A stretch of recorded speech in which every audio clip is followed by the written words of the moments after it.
So, a while back, I had done a video on that Candace Owens' destiny and the manner in which atheists tend to fetishize the scientific method / science in general, perhaps. More so, I think, the scientific method. I'm not for sure, though. You'd have to go back and watch it. But in that video, I think I'd said something to the effect that I also think that the scientific method is a good and useful thing. Now, again, go back and watch it. It was a while back. I'm not entirely sure what I said, but I think it said something to that effect. But it occurs to me that is a belief that perhaps requires defense, and people might not want to take it on faith. So this video will hopefully be me defending the scientific method. So first of all, a shout out to Kevin Berger. I think some of his videos had helped me iron out what I was thinking on this.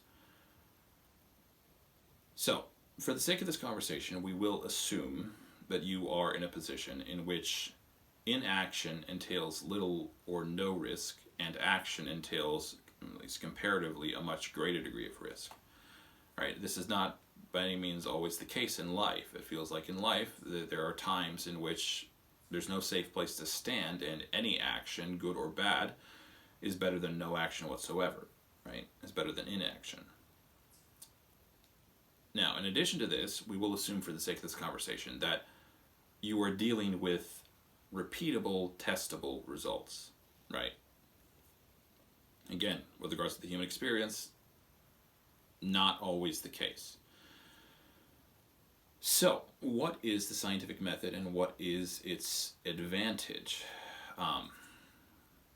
It feels like the scientific method is what you would consider to be like the noble art of maintaining a low-intensity belief in isolation, right?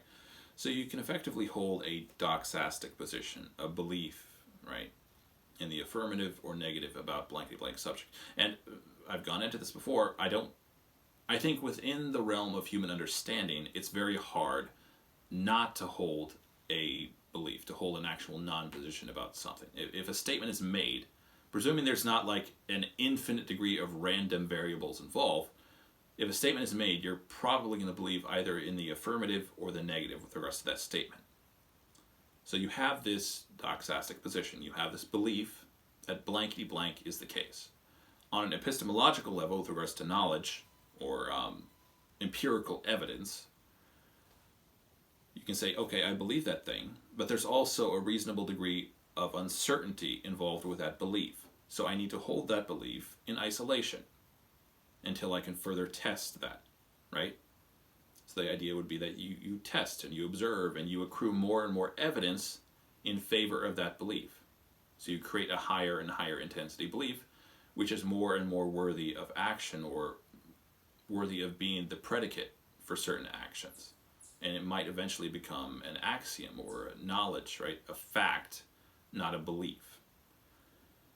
And effectively, this method, I think, would allow you to take an action which would initially be quite iffy, be quite risky, and to make that action safe to take because you've tested the initial hypothesis to the point where it's now an axiom or a very well-tested theory. So you reduce the risk involved in that action. And in my mind, that's kind of the advantage of the scientific method. All right. Thanks for watching. If you like the video, please press the like button, subscribe, and leave a comment if you want to.